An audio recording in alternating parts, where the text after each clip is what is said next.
그런데 바리새인 중에 니고데모라는 사람이 있으니 유대인의 지도자라. 그가 밤에 예수께 와서 이르되 랍비여, 우리가 당신은 하나님께로부터 오신 선생인 줄 아나이다. 하나님이 함께 하시지 아니하시면 당신이 행하시는 이 표적을 아무도 할 수 없음이니이다. 예수께서 대답하여 이르시되 진실로 진실로 내게 이르노니 사람이 거듭나지 아니하면 하나님의 나라를 볼 수 없느니라. 니고데모가 이르되 사람이 늙으면 어떻게 날 수 있사옵나이까? 두 번째 모태에 들어갔다가 날 수 있사옵나이까? 예수께서 대답하시되 진실로 진실로 내게 이르노니 사람이 물과 성령으로 나지 아니하면 하나님의 나라를 들어갈 수 없느니라. 육으로 나는 것은 육이요 영으로 나는 것은 영이니 내가 네게 거듭나야 하겠다는 말을 놀랍게 여기지 말라. 바람이 임의로 불매 내가 그 소리는 들어도 어디서 와서 어디로 가는지 알지 못하나니 성령으로 난 사람도 다 그러하니라. 니고데모가 대답하여 이르되 어찌 그러한 일이 있을 수 있나이까? 예수께서 그에게 대답하여 이르시되 너는 이스라엘의 선생으로서 이러한 것들을 알지 못하느냐? 진실로 진실로 내게 이르노니 우리는 아는 것을 말하고 본 것을 증언하노라. 그러나 너희가 우리의 증언을 받지 아니하는도다. 내가 땅의 일을 말하여도 너희가 믿지 아니하거든. 하물며 하늘의 일을 말하면 어떻게 믿겠느냐? 하늘에서 내려온 자 곧 인자 외에는 하늘에 올라간 자가 없느니라. 모세가 광야에서 뱀을 든 것 같이 인자도 들려야 하리니 이는 그를 믿는 자마다 영생을 얻게 하려 하심이니라. 아멘. 모 여집사님의 소개로 2주 전 금요일에 아내와 함께 한 교수님 댁을 방문을 했습니다. 그리고 그 교수님과 대화를 나누고 예배를 드리고 왔는데 저희 부부가 만났던 교수님은 60대 중반을 향해 가고 있는 분이셨습니다. 엘리트 여성으로 모 대학교의 사회복지학과 교수님이었습니다. 우리에게 교수님을 소개해 주신 여 집사님은 이 교수님의 제자 중에 한 명이었습니다. 교수님은 약 1년 전쯤에 어지러움증이 찾아와서 대학원 강의를 하는 것 외에는 두문부출하고 집에만 계셨습니다. 대화를 나누는 중에 이 교수님께서 나는 평생토록 두 가지 목표를 가지고 살아왔습니다. 그런데 이제는 이 두 가지 목표를 다 이루었기 때문에 더 이상 도달할 목표가 없습니다. 라고 그렇게 말을 했습니다. 마침 그러던 차에 원치 않은 질병이 찾아와서 지푸라기라도 잡는 심정으로 하나님을 찾게 된 것입니다. 물론 약 10여 년 동안 신앙생활을 했기 때문에 집사 직분까지 받았지만 그저 형식적으로 신앙생활을 하고 있었던 것입니다. 그래서 이제라도 남은 인생을 어떻게 하면 믿음으로 살아갈 수 있을까 그렇게 고민을 하고 계셨던 것입니다. 교수님과 만나기 전에 제 아내가 교수님과 통화를 하고 언제 만나는지 약속 날짜를 잡았습니다. 그리고 그 후부터 저는 고민이 되기 시작을 했습니다. 사실 다른 것보다 교수라는 직책이 저를 상당히 부담스럽게 만들었던 것입니다. 그래서 하나님, 다음 주 금요일에 교수님을 만나게 되는데 무슨 말씀 어떻게 전해야 될지 모르겠습니다. 지혜를 주십시오. 도와주십시오. 그렇게 기도를 했는데 그렇게 기도하던 중에 본문 말씀이 생각이 났습니다. 그리고 본문을 중심으로 말씀을 전했습니다. 그런데 놀랍게도 예배 전에 교수님과 대화하던 중에 이 교수님께서 마침 요한복음 3장을 읽고 있었던 것입니다. 사실 저도 예배를 마치고 교수님께 요한복음을 한번 읽어보십시오라고 그렇게 권유를 하려는 참이었습니다. 이와 비슷한 경우가 사도행전에 기록이 되어 있는데 빌립과 이디오피아 내시가 대화하는 장면이 기록이 되어 있습니다. 사도행전 8장에 가면 에디오피아 여왕 간다게의 모든 국고를 맡고 있던 내시가 예루살렘에 예배하러 갔다가 이제 다시 에디오피아로 돌아가고 있는 참이었습니다. 그때 이사야 선지자의 글을 읽고 있었는데 그 내시가 읽고 있었던 본문이 바로 이사야 53장 7절과 8절입니다. 하지만 그는 자기가 읽고 있는 내용이 무슨 내용인지 전혀 이해할 수가 없었습니다. 그때 성령께서 빌립에게 지시를 하셨습니다. 너는 빨리 가서 이 에디오피아 내시를 만나서 그가 읽고 있는 말씀이 어떤 내용인지 알게 해주어라 라고 성령께서 지시를 하셨습니다. 그래서 빌립이 에디오피아 내시가 타고 있던 수레에 올라타고 그리고 본문을 읽고 있던 본문에서부터 시작해서 예수님을 가르쳐주고 복음을 전했습니다. 결국 그 내시는 세례를 받았고 거듭난 그리스도인이 되어서 집으로 기쁨으로 돌아갔던 것입니다. 저는 마침 빌립처럼 이 교수님에게 본문에 기록된 니고데모와 예수님의 대화를 시작을 해서 거듭남과 복음에 대해서 말씀을 전했습니다. 그래서 오늘 그 말씀을 좀 더 확대해서 거듭나지 아니하면 이라는 제목으로 함께 은혜를 나눠보려고 합니다. 본문으로 들어가기 전에 먼저 무슨 사건이 있었는지 대해서 우리가 알 필요가 있습니다. 2장 14절에서 25절에 기록되어 있는 내용인데 이 내용을 간략하게 먼저 말씀을 드리겠습니다. 예수님께서 공생애를 시작하시고 첫 번째 유월절을 맞이하기 바로 직전에 예루살렘으로 올라가셨습니다. 유대인들에게 유월절은 가장 큰 명절 중에 하나입니다. 특히 이 유월절은 모세의 지도하에서 애굽을 탈출할 때부터 시작해서 예수님 당시까지 약 1400년 동안 끊이지 않고 지켜 내려오는 유대의 가장 큰 고유 명절이었던 것입니다. 그런데 시간이 지나면서 그 의미가 퇴색되었고 하나님께 드리는 제사도 너무나 형식적으로 변질되고 말았던 것입니다. 예수님 당시에는 이미 성전 안에서 장사치들이 판을 치고 있었기 때문에 예수님은 그 성전 안에서 장사를 하고 있던 사람들의 소와 양과 비둘기를 다 쫓아내버렸고 또 돈을 바꿔주는 사람들의 상을 엎어버렸습니다. 사실 예수님은 지난 30년 동안 하나님의 성전을 드나들면서 수없이 많이 그 장면을 지켜보셨던 것입니다. 하지만 이제 더 이상 참을 수가 없었던 예수님은 노끈으로 채찍을 만드셔서 소와 양과 비둘기를 파는 그러한 비둘기들을 다 내쫓으시고 돈 바꾸는 사람들의 돈을 다 쏟아버리시고 상을 엎어버리셨습니다. 그리고는 이렇게 말씀하셨습니다. 내 아버지의 집으로 장사하는 집을 만들지 말라. 이는 정말로 충격적인 그러한 선언인 것입니다. 감히 어떤 사람이 하나님을 아버지라고 부를 수 있겠습니까? 근데 예수님은 하나님을 내 아버지다 라고 그렇게 부르시고 있는 것입니다. 순식간에 성전 안이 아수라장이 되어버렸습니다. 그래서 화가 머리끝까지 난 이 유대인들과 장사치들이 예수님께 달려와서 네가 이런 일을 행하니 무슨 표적을 우리에게 보이려고 하느냐라고 그렇게 따지고 물었습니다. 저는 이 유대인들이 무슨 표적을 우리에게 보이겠느냐라는 이 말을 통해서 사도 바울이 유대인들은 표적을 구하고 라는 그런 말이 떠올랐습니다. 역시 유대인들은 언제나 어디서나 표적을 구했던 사람들입니다. 그러자 예수님께서 그들에게 너희가 이 성전을 헐라 그리하면 내가 사흘 동안에 다시 지으겠다 라고 말씀을 하셨습니다. 예수님께서 하신 말씀은 성전된 자기 육체를 가리켜서 한 말씀입니다.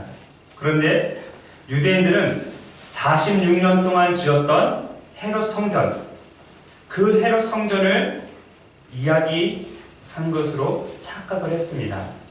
그런데 애석하게도 이 장사치들과 유대인들뿐만 아니라 예수님의 제자들조차도 이 말씀의 참된 의미를 깨닫지 못했던 것입니다.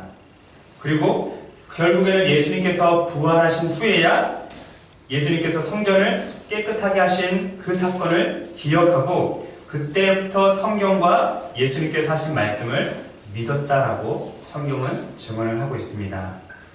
이 일이 있은 후에 며칠이 지나서 드디어 유월절이 되었습니다. 예수님은 자신이 성전을 깨끗하게 하신 사건이 있은 후에도 예루살렘을 떠나지 않고 계속 그곳에 머물러 계셨습니다. 또 그곳에 머물러 계시면서 다른 표적들을 행하셨는데, 이 성경을 기록했던 사도 요한은 구체적으로 어떤 표적을 행했는지 그 내용은 기록은 하지 않았습니다. 하지만 많은 사람들이 그의 행하시는 표적을 보고 그의 이름을 믿었다라고 성경을 기록합니다. 그러면서 오늘 주인공인 예수님과 니고데모와의 대화 장면으로 이어지게 됩니다. 이제 본문으로 들어가서 예수님과 니고데모가 어떻게 만났는지, 그리고 그들이 나눴던 대화 내용이 무엇인지에 대해서 잠시 살펴보도록 하겠습니다. 먼저 3장 1절을 다시 한번 제가 읽어보겠습니다. 그런데 바리새인 중에 니고데모라는 사람이 있으니 유대인의 지도자라. 성경은 니고데모에 대해서 두 가지 정보를 우리에게 제공을 하고 있습니다. 하나는 바리새인이었다라는 것, 또 하나는 유대인의 지도자였다라는 것. 두 가지 정보를 우리에게 제공하고 있는데, 바리새인은 하나님께서 모세를 통해서 전해준 율법을 철저하게 지키려고 노력했던 아주 보수적인 종파 중에 한 파가 바로 바리새파입니다. 그리고 초대교회 전승에 의하면 이렇게 기록이 되어 있습니다. 바리새인 가운데는 내부의 핵심 집단이 있었는데, 그들은 자신들 중 한 명이 만 하루 동안 모든 잡다한 율법을 완벽하게 지키기로 헌신하고, 실제로 지킨다면 하나님이 그것을 보시고 메시아를 보내실 것이라는 믿음을 지니고 있었다라고 그렇게 전해지고 있습니다. 사실 예수님 당시만 해도 유대인들은 모세가 전해준 10계명, 이 10계명 외에도 잡다한 모든 율법을 가지고 있었는데, 모든 잡다한 율법은 무려 613가지나 됐다고 이야기를 합니다. 특히 바리새인들은 이 613개의 율법 조항들을 철저하게 지키기 위해서 노력을 했던 것입니다. 그런데 과연 어떤 사람들이 이 613가지의 율법을 하루 동안에 다 지킬 수 있었겠습니까? 제 생각에는 아마 한 사람도 없지 않았을까라는 생각을 해봤습니다. 계속해서 유대인 지도자라는 말은 이스라엘 내에 종교 집단이 있었는데, 그 집단은 70명으로 구성된 사내들인 공회입니다. 한 신학자는 이 사람들은 대략 미국의 상원의원 또는 로마 카톨릭 교회의 추기경에 해당하는 사람들이었다라고 그렇게 이야기합니다. 사실 우리는 미국의 상원의원들이 얼마나 권력이 높은지, 또는 카톨릭 교회의 추기경이 얼마나 권세가 있는 사람들인지 잘 모릅니다. 그런데 김수환 추기경만 봐도 대단한 사람이었다는 것을 우리가 어느 정도 보고 알고는 있습니다. 마찬가지로 당시에 70명의 사내들인 공의에 속했다면, 이 사람은 실력과 인품과 경험을 두루 갖추면서 유대인들에게 존경을 받았던 사람임에 틀림이 없다는 것입니다. 그런데 이렇게 유대인들에게 존경을 한몸에 받았던 니고데모가 한밤중에 예수님께 찾아온 것입니다. 그리고 이렇게 말합니다. 우리 다 같이 2절 말씀을 함께 읽어보도록 하겠습니다. 시작. 그가 밤에 예수께 와서 이르되, 랍비여, 우리가 당신은 하나님께로부터 오신 선생인 줄 아나이다. 하나님이 함께 하시지 아니하시면 당신이 행하시는 이 표적을 아무도 할 수 없음이니이다. 1800년대 초에 오스트리아 빈에서 부유한 은행가의 집안에서 태어난 한 사람이 있었습니다. 그 사람은 탈무드와 토라를 아주 열심히 공부했습니다. 그리고 이제 빈 대학교에 입학을 했습니다. 그런데 부유한 은행가 집안에서 태어났는데 그 집안이 점점 가세가 기울기 시작했습니다. 그래서 이 사람은 집안에서 돈을 대줄 수가 없어서 고학으로 열심히 공부를 하던 중에 스코틀랜드에서 온 장로교 목사를 만나게 됩니다. 그리고 유대의 교회에서 기독교로 개종하는 그러한 사건이 벌어집니다. 사실 유대인들이 유대교에서 기독교로 개종하는 것은 우리가 생각하는 것보다 훨씬 크고 놀라운 사건입니다. 그래서 기독교로 개종한 후에 아주 훌륭한 장로교 목사님이 되었는데, 이분은 유대인 성경학자로 유명하게 알려진 그런 사람입니다. 이름은 알프레드 에더스하임인데 아마 여러분들은 처음 들어봤을 것입니다. 아주 유명한 책을 썼는데 그 책이 4권으로 된 메시아라는 책입니다. 예수님이 메시아라는 것에 대해서 이 책보다 더 방대하게 그리고 더 잘 쓴 책이 지금까지 없다라고 그렇게 극찬을 받은 책입니다. 최근에 한글로 번역되어 나왔는데 그 책에 보면 이렇게 기록이 되어 있습니다. 이 늙은 사내들인 회원은 교육받지 않은 한 갈릴리 사람을 하나님께로부터 오신 선생으로 인정하였다. 유대교 신학에서 가장 미묘하고 중요한 점을 가르침을 받으러 가는 데는 분명히 그의 편견을 부수는 강력한 확신의 힘이 필요했을 것이다. 그럴지라도 우리는 그가 자신의 최초 방문을 비밀리에 수행하기 위해 가능한 한 최선의 방도를 강구한 사실을 전혀 이상하게 생각할 수 없다. 그것은 사내들인 회원이 네디디라고는 상상할 수 없는 타협의 발걸음이었다. 성전을 청결케 한 그 과감한 행동이 취해진 이후에 예수님과 유대교 권세자들 사이에는 목숨을 건 반목이 시작되었고 일의 결과는 불을 보듯 뻔한 것이었다. 그럼에도 불구하고 니고데모는 예수께 나왔다. 이미 유대교 지도자들은 만약 누구든지 예수를 믿고 따르는 자들이 있으면 유대계에서 영원히 출교를 시켜버릴 것이다 라고 그렇게 엄포를 놓고 있는 상황이었습니다. 아마 모르긴 몰라도 이 니고데모도 이 결의사항을 체결했을 때에 그 자리에 있었을 거고 자신의 손으로 직접 서명을 했을 것입니다. 그래서 많은 사람들이 출교를 당할까봐 두려워했던 것처럼 이 니고데모도 역시 유대교에서뿐만 아니라 자기가 몸담고 있는 바리새파에서 출교를 당할까봐 두려워했던 것입니다. 그래서 다른 사람들 눈에 띄지 않는 그 밤에 예수님께 찾아온 것입니다. 다시 한번 이 에더스하임의 말을 들어보시기 바랍니다. 소박하게 장식된 알리야는 이스라엘의 2층 집을 의미하는 것입니다. 소박하게 장식된 알리야에는 등잔불이 타오르고 천상의 손님은 여전히 생각과 말씀에 바빴다. 니고데모는 집안을 가로질러 지나갈 필요가 없었다. 외부 계단이 위층으로 연결되어 있었기 때문이다. 때는 밤이었다. 유대인은 미신 때문에 밤에는 집에 있었다. 거칠고 세찬 바람이 부는 봄날의 밤이었으며 거리에는 어슬렁거리는 사람도 없었다. 따라서 그 시간에 외부 계단을 통해 알리야로 올라가는 그를 본 사람은 아무도 없었을 것이다. 우리는 일반 신학자가 아니라 유대인 성경학자가 쓴 글을 통해서 지금 니고데모가 밤에 예수께 올 수밖에 없었던 그 이유를 그림처럼 잘 지금 들여다보고 있는 것입니다.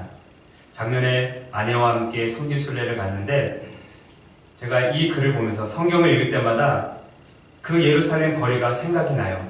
거리는 상당히 좁았고 정말 2층으로 올라가려면 방을 1층을 통과해서 올라가는 게 아니라 외부 계단을 통해서 올라갈 수 있게끔 그렇게 되어 있습니다. 마가 요한의 다락방이라고 추정됐던 그 집도 2층이었는데 마찬가지로 외부 계단을 통해서 올라갔던 것입니다. 우리가 이미 살펴본 대로 바리새인이자 유대인의 지도자였던 이 니고데모가 예수님께 찾아온 이유는 이미 성전을 깨끗하게 하신 것과 또 여러 가지 표적 행하신 것들을 들었기 때문에 소문으로만 들었던 이 예수님을 이제 직접 만나보고 싶었던 것입니다. 그래서 예수님을 직접 만난 이 니고데모는 인사치레처럼 예수님께 이렇게 말합니다. 랍비여, 우리가 당신은 하나님께로부터 오신 선생인 줄 아나이다. 하나님이 함께 하시지 아니하시면 당신이 행하시는 이 표적을 아무도 할 수 없음이니이다. 이 늙은 유대인 지도자였던 니고데모는 어쩌면 자신의 아들뻘 정도밖에 안 되는 이 예수님을 랍비로 인정을 하고 있던 것입니다. 당시에 유대인들을 선생을 랍비라고 불렀습니다. 자기가 진짜 랍비면서 젊은 이제 30살밖에 안 됐던 예수를 향해서 랍비여, 나는 당신이 하나님께로부터 오신 진짜 선생인 줄 아나이다. 그렇게 고백을 하면서 예수님을 하나님이 보내신 진정한 선생으로 인정을 하고 있는 것입니다. 하지만 예수님은 이러한 니고데모의 인사치레와 같은 말에도 아랑곳하지 않고 단도직입적으로 이렇게 말씀하십니다. 3절을 보시기 바랍니다. 3절 같이 읽겠습니다. 시작. 예수께서 대답하여 이르시되 진실로 진실로 내게 이르노니 사람이 거듭나지 아니하면 하나님의 나라를 볼 수 없느니라. 예수님께서 니고데모에게 이렇게 말씀하신 것은 그가 자신을 찾아온 이유에 대해서 너무나도 잘 알고 있었기 때문에 그렇습니다. 잘 알고 있었다는 것은 우리가 2장 25절 하반절에 보면 잘 나와 있습니다. 2장 25절 하반절 보시면 그가 친히 사람의 속에 있는 것을 아셨음이니라.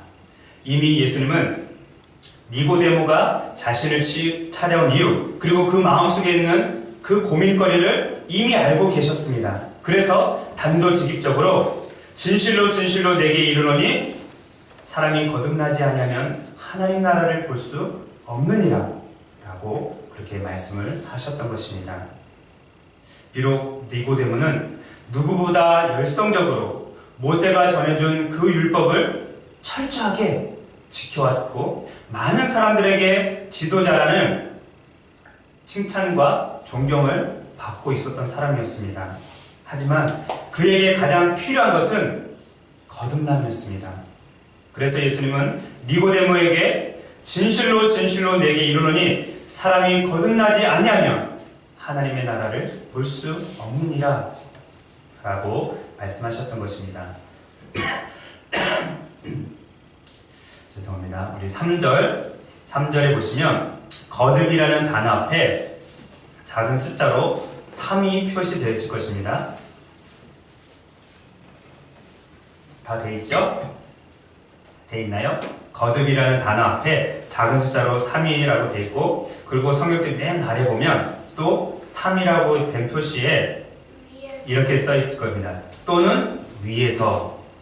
거듭남은 위에서부터 출생하는 것입니다. 그래서 거듭남은 영적으로 다시 태어나는 것을 말합니다. 한자로 표현하면 중생이라고 말합니다.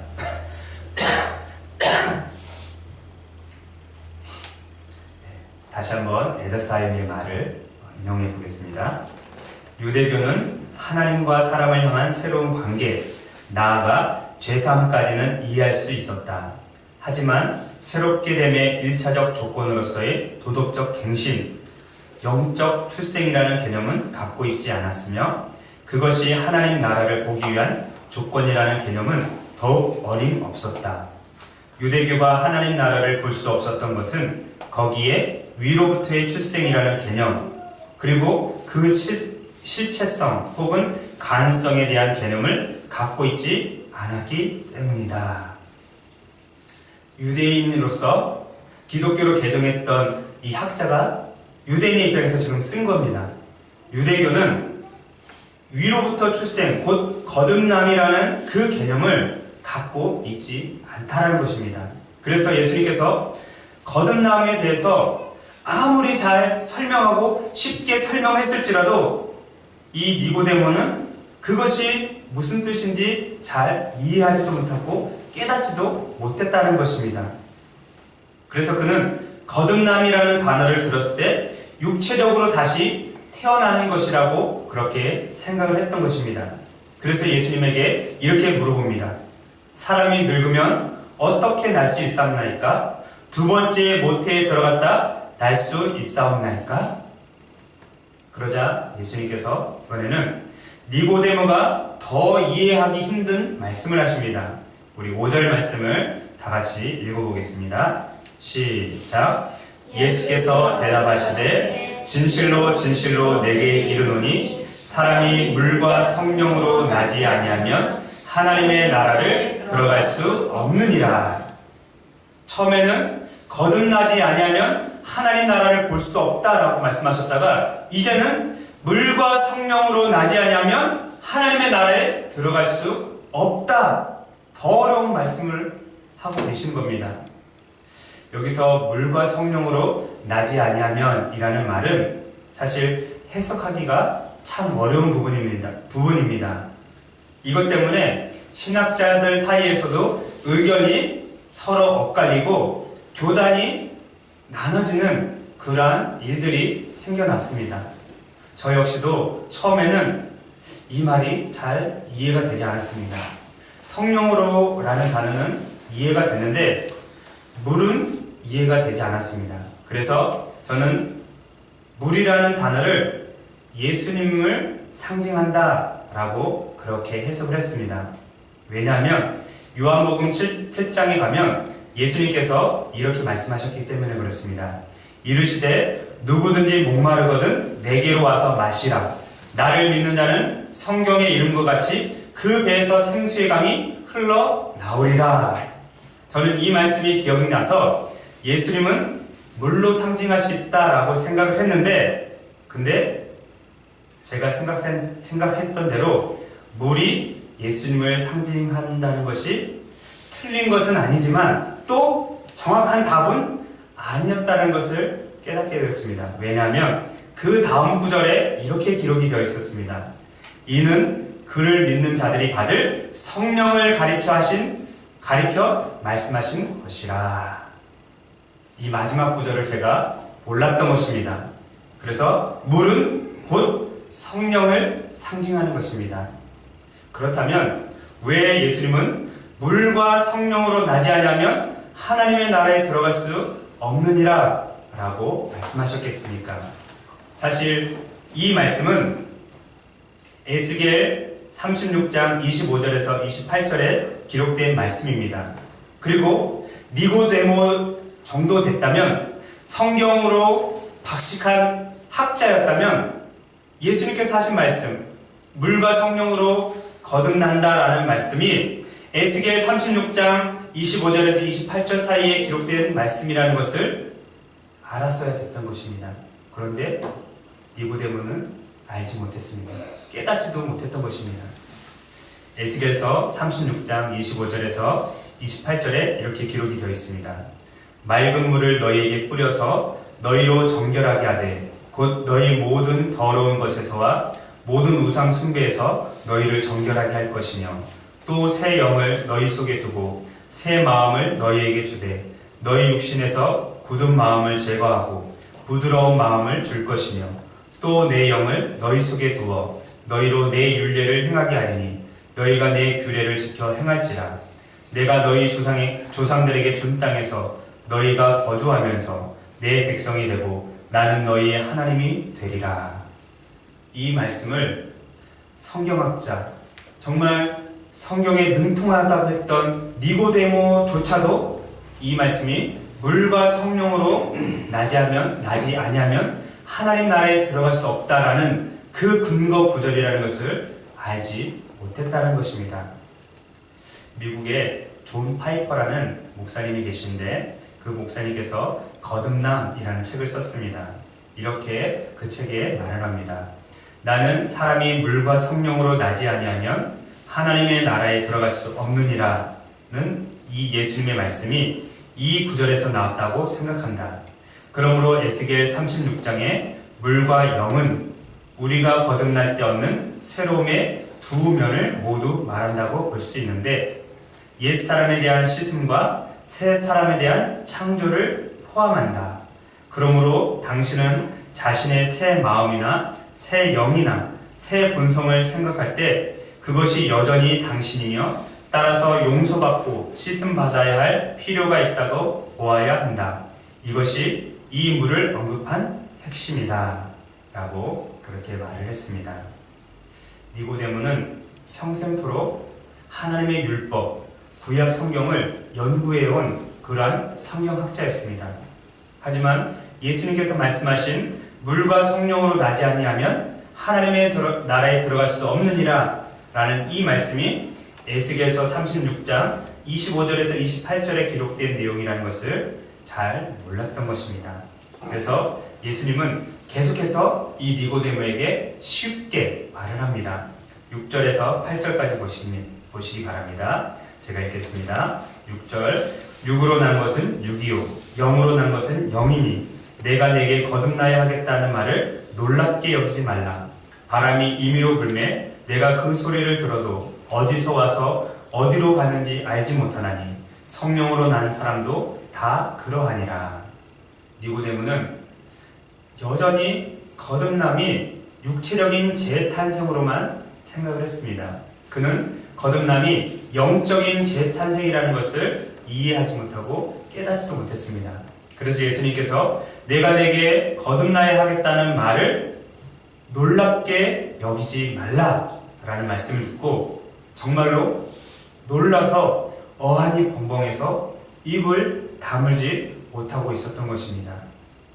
겨우 자신을 진정시킨 니고데모는 예수님께 다시 한번 묻습니다. 어떻게 이러한 일들이 일어날 수 있습니까? 그러자